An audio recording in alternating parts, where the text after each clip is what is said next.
Good afternoon, everyone. My name is Shara Fernandez Abdullah from Bsed Science 1A, and I am going to discuss to you the Earth's lithosphere, hydrosphere, and the atmosphere.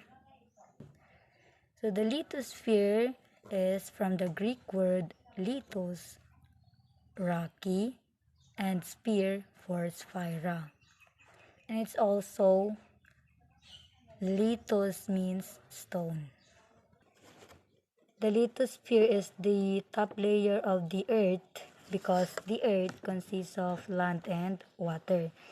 The lithosphere can be divided into oceanic lithosphere that is found under the ocean, while the continental lithosphere found under the land continents. The lithosphere divided up into large plates called tectonic plates that move above. It is believed that the original configuration of the continents was one solid landmass known as Pangaea, and that broke into several smaller tectonic plates and created the individual continents, which is the 7 continents. The lithosphere is also the location where all the earthquakes on Earth occurs because an earthquake occurs when tectonic plates shift or collide. Lithosphere contains minerals, rocks, and soils that humans have used for building materials, metals, and agriculture. The lithosphere refers only to the crust and top portion of the upper mantle. So as you can see, nasa taas siya. Yan na yung mga bundok at malalaking bato na pinagkukunan natin ng mga mina, also ng pang-build ng house, ng panghanap buhay ng isa sa panghanap buhay ng tao sa pang-araw-araw. Moving on to the lithosphere, the next one is the hydrosphere. The hydrosphere is from the Greek word hydro, means water. Hydrosphere is a sphere made of all water on Earth. Earth is sometimes called blue planet or the blue marble because of its water component. The hydrosphere consists of the Earth's water resources, which is the oceans, lakes, rivers, streams, groundwater, and glaciers. Familiar naman siguro kayo sa glaciers, which is the snow, just like sa Korea, if I'm not mistaken. 71% of Earth is covered in water. 97.5% of water on Earth is salt water. Only 2.5% is fresh water. So, napapaligiran tayo ng dagat. Mas marami yung dagat compare sa fresh water. Most of the salt water is found in the oceans. Fresh water is part of the hydrosphere that is important to living things just like us. Groundwater is the largest reservoir of fresh water available to humans.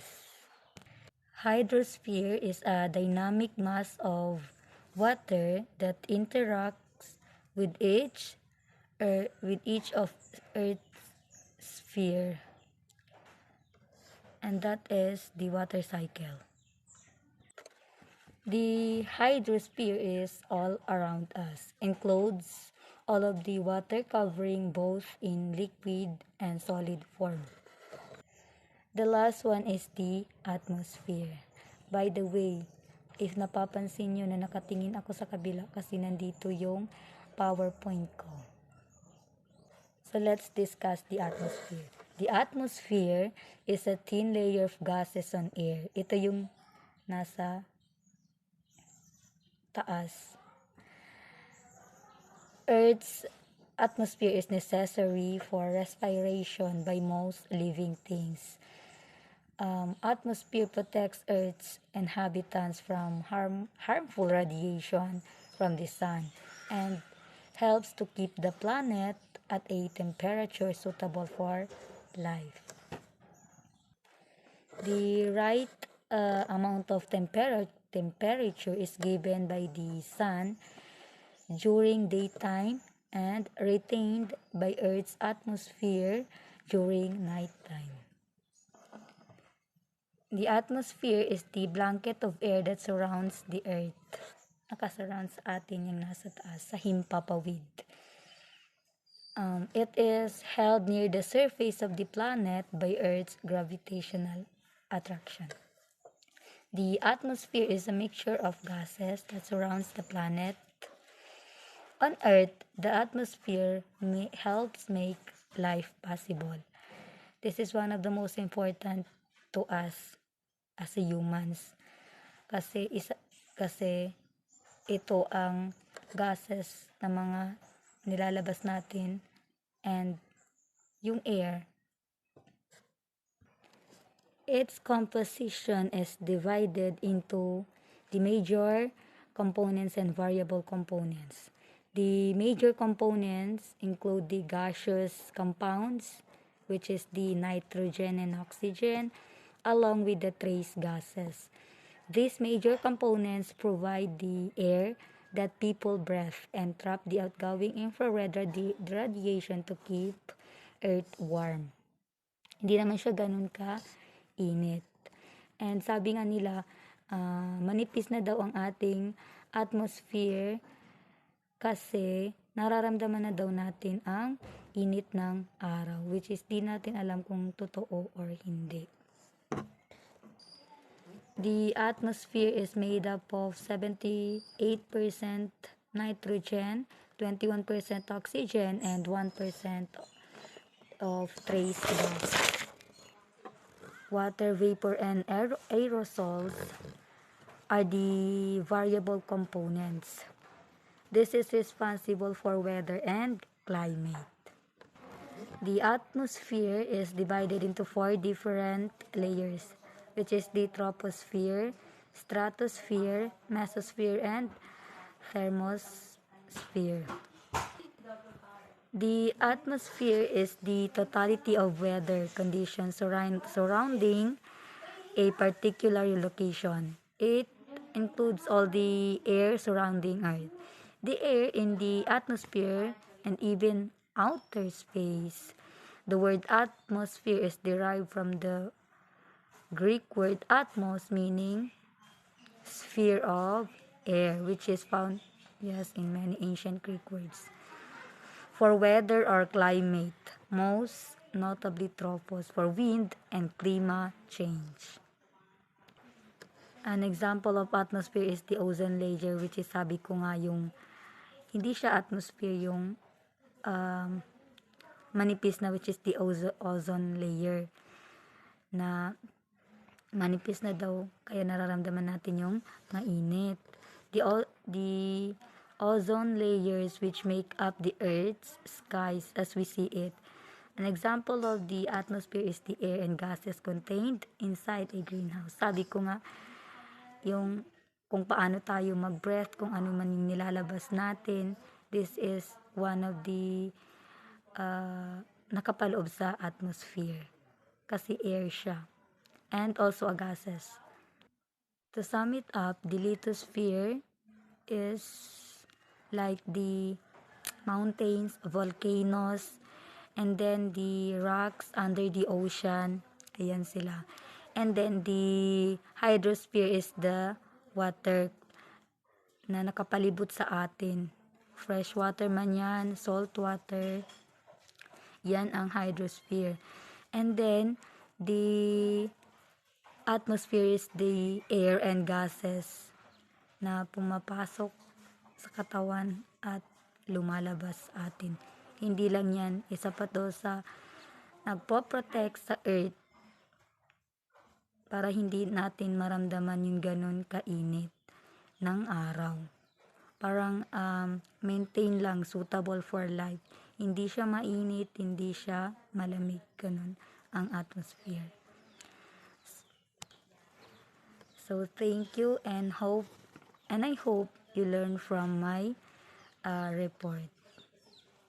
Earth's minerals and rocks. First, what is minerals? Mineral is a naturally occurring solid inorganic substance that has definite chemical composition and structure. All minerals meet these 6 criteria. Number 1 is naturally occurring, which is not man-made. Number 2 is inorganic, with no plant matter. Number 3 is homogeneous. It must be the same throughout. Number 4 is solid, which is no liquids on it. Number 5 is definite, but variable chemical composition. Number 6 is ordered, internal arrangement of atoms. Identifying minerals, it can be by color, comes from the chemical composition of a mineral. Magnetism, if you put magnet beside the mineral, it will pull. Straight, to test it by marking the mineral on a white porcelain straight plate. Can be luster, it is how a mineral reflects lights. Hardness, by scratching a minerals against various reference materials. Cleavage, it defined edges and reflects surfaces, but not all minerals have it. And we have here specific gravity. The density test, it is heavy or light, so you are scaling it. Rocks, all rocks are made up of minerals. Most rocks are composed of numerous minerals. 3 types of rocks: sedimentary, igneous, and metamorphic. These 3 rock types are interconnected through the rock cycle. The erosion and weathering, heat, and pressure can transform any rock types into another, given enough time.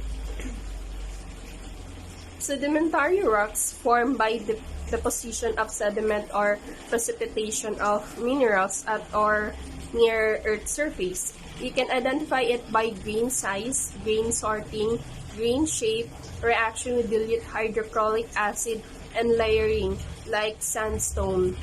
2 types of sedimentary rock, which is the clastic or detrital, and chemical. Plastic or detrital, it formed by cementing together fragments or grains of pre-existing rocks. It composed of sediment that is compacted. Number 2 is the chemical. It formed when a minerals precipitate out of water solutions at the Earth's surface. Rocks that are created by liquefaction of chemical sediment. Igneous rock. Igneous rocks that solidified from a molten or partially molten material, magma or lava. The more time a rock has crystallized, the bigger the minerals can grow and it cools and solidify. 2 types of igneous rocks: intrusive or plutonic and extrusive or volcanic. Intrusive or plutonic, it formed below the Earth's surface, so it cools slowly. Then extrusive, the crystal is visible with the naked eye and it is coarse-grained, unlike extrusive. Example is the phaneretic rather. So extrusive or volcanic, it formed above the Earth's surface, so it cools quickly, no visible crystals, and fine-grained like aphanitic. Metamorphic rocks form when a rock is exposed to elevated temperature and pressure. It involves a change in texture or mineralogy in the solid state. In other words, the rock can't melt, and it can form from an igneous rock, a sedimentary rock, or another metamorphic rock. The more heat and pressure you add, the more the rock changes. The most common structure developed is foliation, when minerals are aligned parallel to one another by deformation. Assalamualaikum warahmatullahi wabarakatuh. I'm Siti Bansuan and I am going to report about rocks. But have you ever wondered why some rocks have different looks from each other? Or how was they formed? How were they formed? So in this report, we will gonna find out. So there will be 4 contents of this report. The first will be type of rocks, the second is the structure, composition, and the properties of rocks. So let me introduce first what is rock. To geologists, a rock is a natural substance composed of solid crystals of different minerals that have been fused together into a solid lump. The minerals may or may not have been formed at the same time. What matters is that natural processes glued them all together. So there are 3 types of rocks. The first one is the igneous rocks. So the name igneous is derived from the Latin word ignis, which means fire. This basically means that the igneous rocks are from the lava. So they are formed when the molten matter inside the earth, called magma, comes out of a volcano and later cools down and solidifies. So there are 2 types of igneous rocks. The first one is the intrusive igneous rocks. So it is happening inside the volcano. When the magma cools down and solidified inside the volcano, then it is called intrusive igneous rocks. But when the magma comes out of the volcano, and then it cools down and solidifies, then it is called extrusive igneous rocks. And on the screen are the examples of igneous rocks. So sedimentary rocks. From the word sedimentary, it is comprised of sediments, and those sediments could be minerals, small pieces of plants, and other organic matter. So those sediments are compressed and deposited for a very long time until it forms a rock.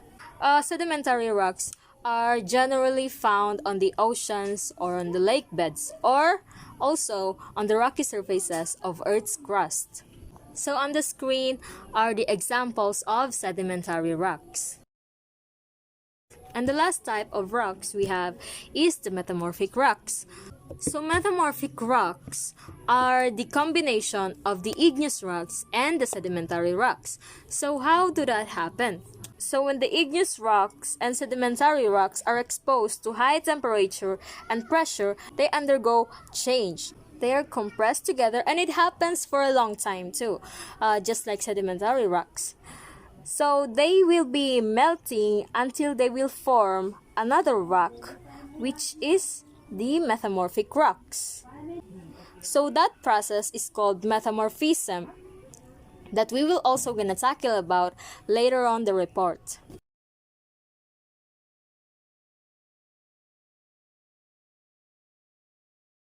Among the most widespread structural features of volcanic rocks are the pore-like openings left by the escape of gas from the congealing lava. So such pore-like openings occurring in the lava is called vesicles. They are called vesicles. So again, why do they form a pore-like openings in the lava, in the cooling down lava? It's because of the air that escapes that. So just like when we are cooking a dish with a thick soup, and when it is boiling, there are pore-like openings, right? It's because of the air, of course, that is coming out from that soup. So just like that, there are pore-like openings in the cooling down lava. And when it solidifies, of course, it is closing inside, but they are still visible, and that is why most of the igneous rocks that we can see are rough. They have the like a dot that has an opening. So those are the pore-like openings. Those are the vesicles that is present in the igneous rocks. So there are two main types of sedimentary structures. The first one is the primary and the second is the pene-contemporaneous or the secondary structure. So if the primary, secondary, or the pene-contemporaneous structure combined, they will be grouped as a fourth category, organic sedimentary structures. So sedimentary structures include features like bedding, ripple marks, fossil tracks, and mud cracks. They conventionally are subdivided into categories based on mode of genesis. Structures that are produced at the same time as the sedimentary rock in which they occur are called primary sedimentary structures. Examples include bedding, graded bedding, and cross bedding. Sedimentary structures that are produced shortly after deposition and as a result of compaction and desiccation are called pene-contemporaneous sedimentary structures. Examples include mud cracks and lode casts. Still, other sedimentary structures like concretions, vein fillings, and stylites form well after deposition are pene-contemporaneous modification. These are known as secondary structures. Finally, others like stromatolites and organic burrows and tracks, though they may in fact be primary, contemporaneous, or even secondary, may be grouped as a fourth category, organic sedimentary structures. Metamorphic rocks are often intimately related to large-scale structural features of Earth. Such features include folds, naps, and faults with a wide variety of geometries. In many cases, the correlation of metamorphic isograds and their position in the structure implies a genetic relationship between the two. So, for example, one of the major structural features in the Himalayan mountain belt is the main central thrust, a thrust fault that runs for hundreds of kilometers from east to west, and was responsible for the transportation of rocks belonging to Eurasian plate southward over those of the Indian plate. For igneous rock, the composition is divided into four groups: felsic, intermediate, mafic, and ultramafic. These groups refer to differing amounts of silica, iron, and magnesium found in the minerals that make up the rocks. It is important to realize these groups do not have sharp boundaries in nature, but rather lie on a continuous spectrum with many transitional compositions and names that refer to specific quantities of minerals. As an example, granite is a commonly used term but has a very specific definition, which includes exact quantities of minerals like feldspar and quartz. Rocks labeled as granite in layman applications can be several other rocks, including syenite, tonalite, and monzonite. The composition of a sedimentary rock reflects to many things such as its source material, the processes of erosion involved in the preparation, the way the parent sediment is transported, the physical and chemical conditions prevailing at the site of deposition, and the post-depositional processes leading to lithification. Metamorphism is the process of change and form while in a solid state. So this is basically an isochemical reaction, and this is before we get to melting. We have higher temperature and higher pressure in a certain conditions. So we have different types of metamorphism. We have the dynamic metamorphism, which is due to mechanical deformations during tectonic movements forming mylonites and ogenesis. Contact metamorphism, by the thermal effect of magma or lava, generates skarns. Regional metamorphism under extreme high temperature and uniform pressure over large areas of continental crust form high-grade metamorphic rocks like slate, phyllite, amphibolites, varieties of schists, quartzite, and marble. Plutonic metamorphism occurs at high temperatures and strong pressure in deeper parts of the lithosphere, producing granulites, eclogites, and migmatites. Metamorphic rocks are exceptionally appreciated as decorative and building stone due to crystalline texture, layering, brilliant properties, and excellent polishing capabilities.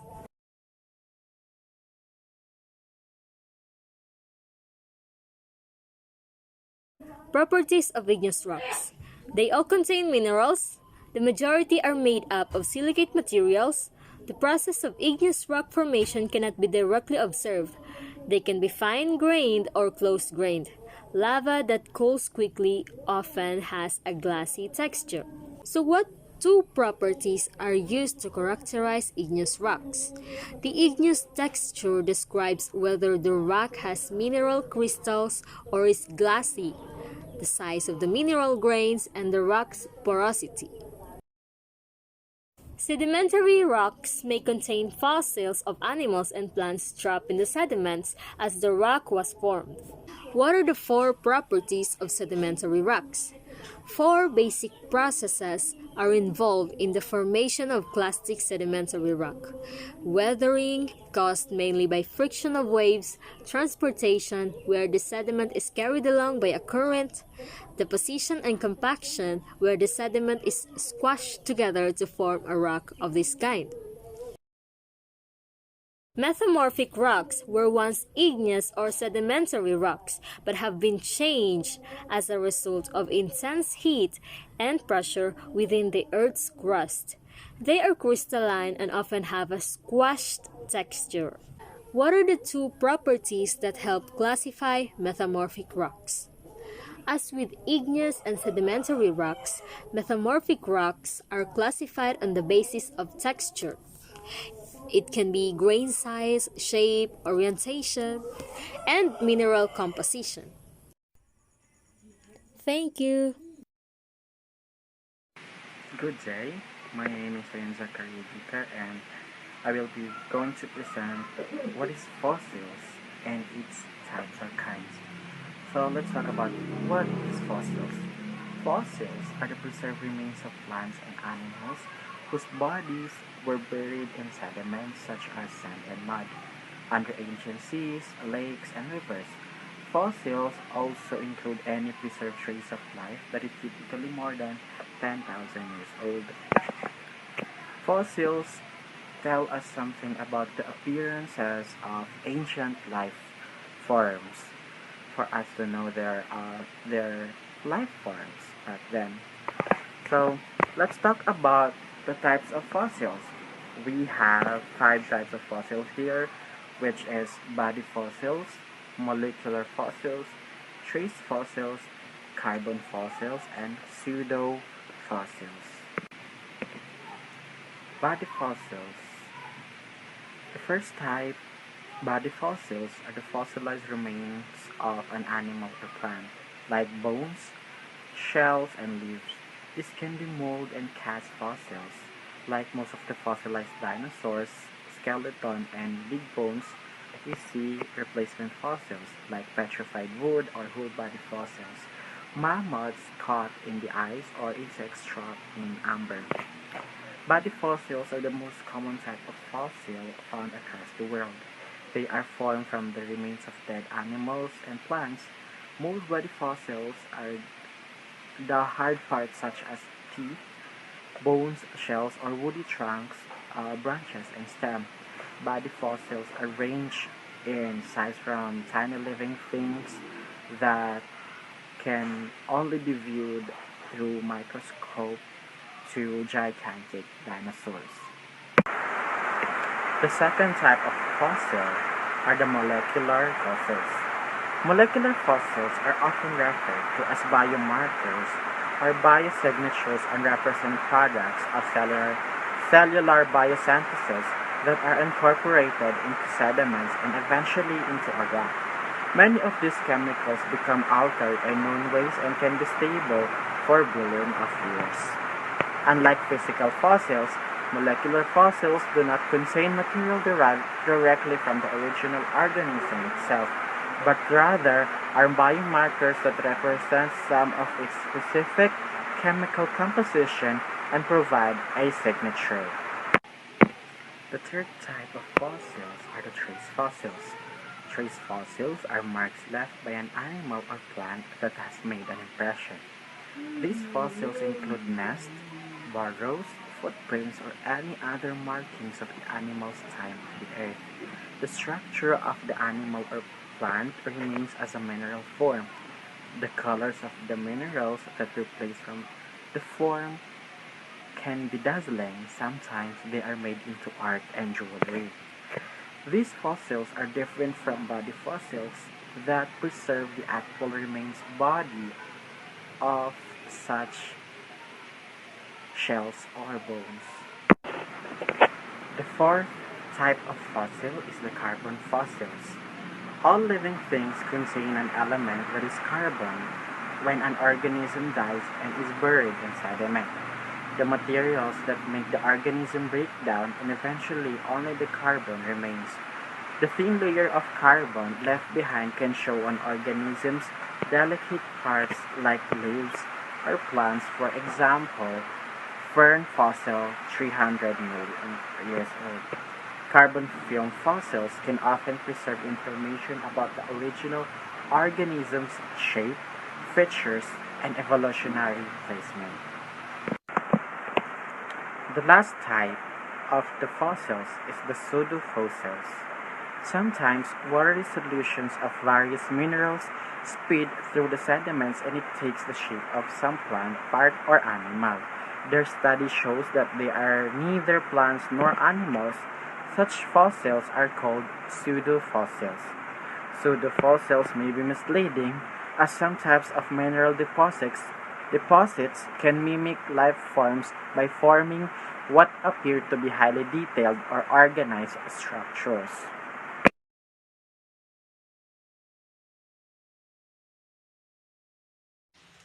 Good day everyone, I am Eileen, your reporter today.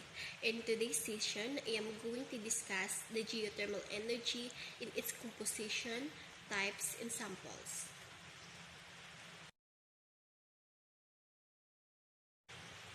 So what is geothermal energy? Geothermal energy is heat within the earth. The word geothermal comes from the Greek words geo means earth and thermi means heat. Geothermal energy is a renewable energy source because heat is continuously produced inside the earth. And there are four main kinds of geothermal resources. The first, the hydrothermal. Second, the geopressured. Third, the hot dry rock. And fourth, the magma. Geothermal energy is most likely generated from radioactive thorium, potassium, and uranium dispersed evenly to the Earth's interior, which produce heat as part of the decaying process. This process generates enough heat to keep the loose of the Earth at temperature approaching 4,000 degrees Celsius. Geothermal power plants use steam to produce electricity. The steam comes from the reservoirs of hot water found a few miles or more below the Earth's surface. The steam rotates a turbine that activates a generator, which produces electricity.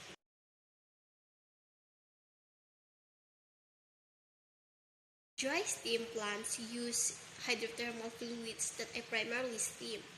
The steam travels directly to the turbine, which drives a generator that produces electricity. The steam eliminates the need to burn fossil fuels to run the turbine. It also eliminates the need to transport and store fuels. A steam power plant consists of the boiler, steam and turbine, and generator, and other auxiliaries. The boiler generates steam at high pressure and high temperature. The steam turbine converts the heat energy of steam into mechanical energy.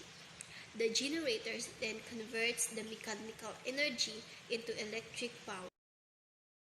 Flash steam plants take high-pressured hot water from deep inside the earth and convert it to steam to drive generator turbines. When that steam cools, it condenses to water and is injected back into the ground to be used again. Most geothermal power plants are flash steam plants. Fluid at temperatures greater than 360 degrees Fahrenheit is pumped under the high pressure into a tank at the surface held at a much lower pressure, causing some of the fluid to rapidly vaporize. or flash.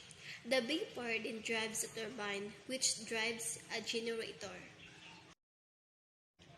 A binary cycle in thermodynamics is a power generation method that uses two circuits. First, high temperature. Second, the lower temperature. When used in geothermal power plants, this allows for cooler geothermal reservoirs to be used the 182 degrees Celsius, which is required for dry steam and flash steam plants. Heat from the geothermal fluid causes the secondary fluid to flash to vapor, which then drives the turbines and subsequently the generators. Binary cycle power plants are closed-loop systems, and virtually nothing except water vapor is emitted to the atmosphere.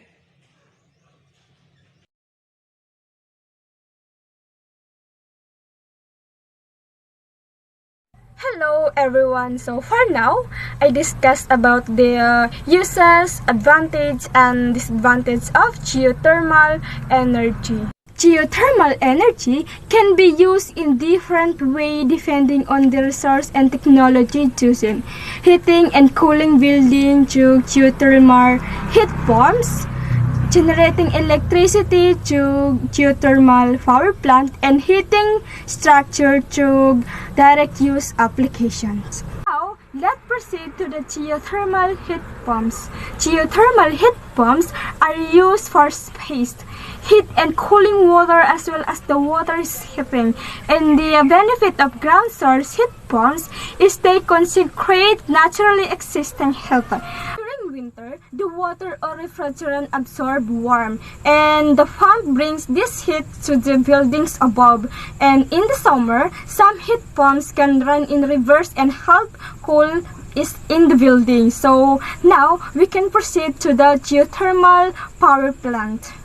So there are the three types of geothermal power plants: dry steam, flash steam, and then binary cycle.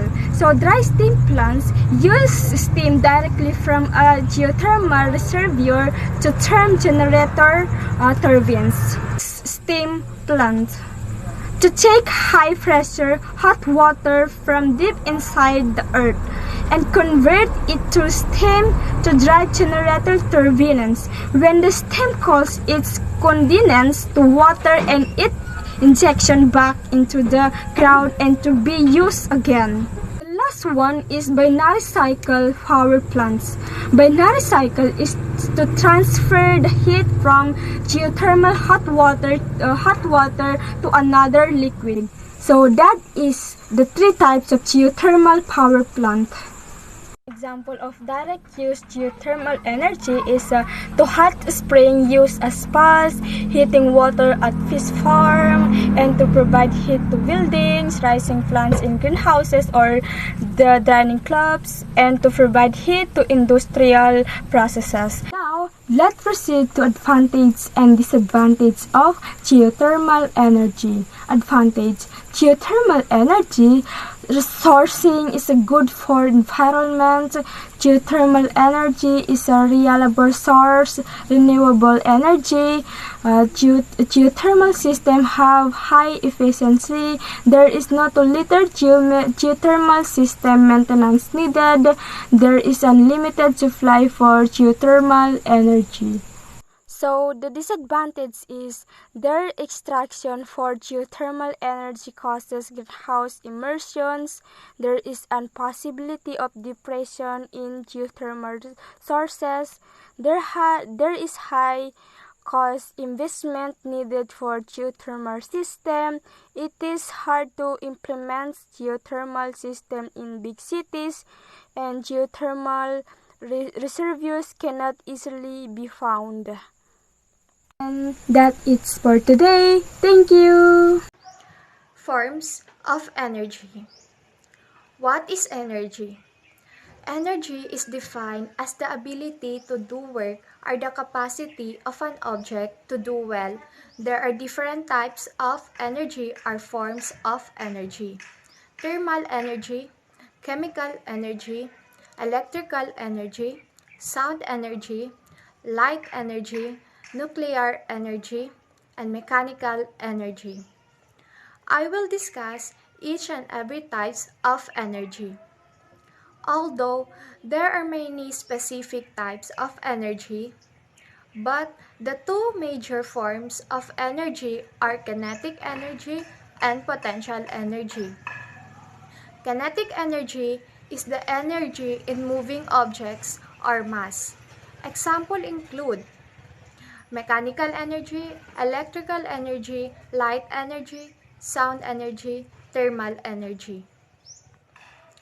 Potential energy is any form of energy that has stored potential that can be put to future use. Examples include nuclear energy, chemical energy, and etc. Mechanical energy or energy of motion. An object mechanical energy stays the same, but the potential and kinetic energy of an object can increase and decrease. This Ferris wheel in the picture is a great example of mechanical energy with all of its moving parts. Chemical energy. Chemical energy is energy stored in the bonds of chemical compounds, atoms, and molecules. Chemical energy is released in a chemical reaction, often in the form of heat. For example, we use the chemical energy in fuels like wood, petroleum, diesel, coal by burning them. The food that we eat give us energy. The food is also considered as chemical energy because the food is like a fuel in our bodies. So, thermal energy or heat energy reflects the temperature difference between two systems. Example, a cup of hot coffee has thermal energy. You generate heat and have thermal energy with respect to your environment. Light energy or radiant energy.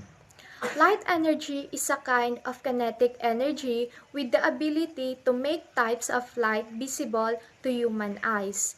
Light energy is also known as electromagnetic energy.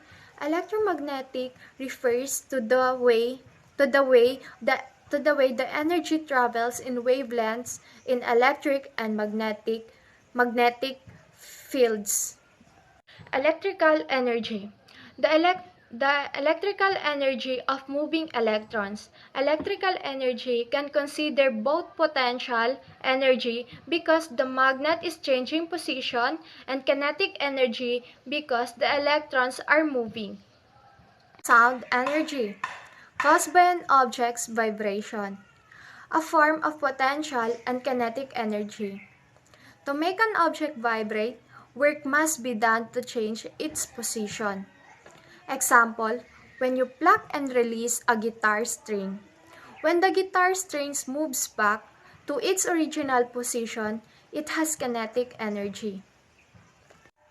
Nuclear energy. The energy associated with changes in the nucleus of an atom, produced two ways. When two or more nuclei joins together and when the nucleus of an atom splits apart. In the sun, hydrogen nuclei joins together to make a larger helium nucleus. This reaction releases a huge amount of energy, which allows the sun to light and heat the earth. The nuclei of some atoms, such as uranium, stored a lot of potential energy. Now, I will introduce to you what is pollution so that you can easily understand what is this air pollution at the same time what is this water pollution. Pollution is a process of making dirty, or it is a process of making impurity, or simply defined as it is a harmful substances that will lead you to be unsafe, or such as the garbage, or it is the condition of being polluted. So that is pollution. And now pollution has types. We have number one, air pollution. When we say air pollution, is that the air that is contaminated or the air with the presence of unwanted or harmful substances. These harmful substances is like harmful gases such as the carbon dioxide, carbon monoxide, nitrogen oxide, and sulfur dioxide. They are produced mostly in the form of smoke. Those smoke is like smoke from the vehicles, smoke from the eruption of volcano, smoke from the factories or industrial, and so on. Here in air pollution, it can be include the dust and those harmful substances when they rise to the air. Okay, the air becomes polluted, and that is what we call air pollution. Or simply, the air is not already safe because it has a mix of those harmful substances. Now, the substance that makes the air impure or that makes the air dirty, the substance is what we call air pollutant. Now, how does this air pollute? What are the causes of air pollution? So, as I said earlier, that the one causes of air pollution is that the smoke from the vehicles, because that smoke is contained of something sulfur dioxide or nitrogen oxide, so that is from harmful substances or harmful gases. The reason why is that because of course as time flies the population grows, so that means will increase also the use of vehicles. Another is the smoke from the factories. Yes, of course, especially that you are in a city. Another is eruption of volcano. Yes, of course, because the smoke from the eruption of volcano is contained of sulfur dioxide that when you inhale, the smell of that smoke is really pungent, really irritating, and also toxic that can harm your health. Another is cigarette smokes and burning of leaves. Those are one of the harmful gases because that is carbon monoxide because it is not completely combust. So those are the causes of air pollution. Now let's proceed to the effects of this air pollution on us or in the environment. Mainly the effects of air pollution can have our health. So first of all, it can affect your respiratory, or you can have asthma or lung disease or so on. Another is the damage to the environment. Yes, of course, because air pollution can have this acid rain. This acid rain occurs when the sulfur dioxide and nitrogen oxide, we know that is from smoke from vehicles or the industrial factories. Yes, so those harmful gases, when they rise up to the atmosphere, it will pollute it, and when the rain is fall, of course that rain will mix into that harmful gases, and that rain will become acidic, and that is what we call acid rain. And this acid rain can damage your environment because when it falls down, the soil becomes acidic, and this might be that no plants can grow. Okay, another is damage to a property. Yes, of course, because acid rain can discolor your property because it can cause of corrosive rocks because of the acid rain, because of the acidic of the rain. Another is the effects of air pollution is thinning of protective ozone layer. We know that the ozone layer is the one that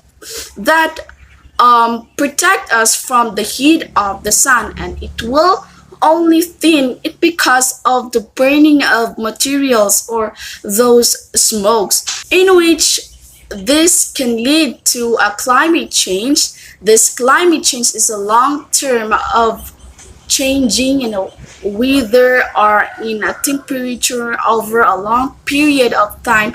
That's why we experience global warming or increasing of temperature.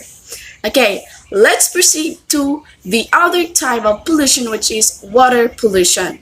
We know that the water is one of the most valuable resources provided to us by the nature, and we use it for many purposes, and in order for us to use it, it, it should be cleaned.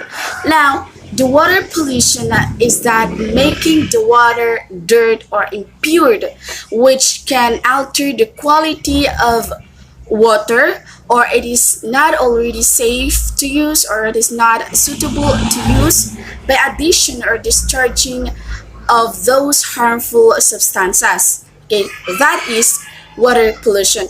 Now, the substance that makes the water pollutes is what we call water pollutant.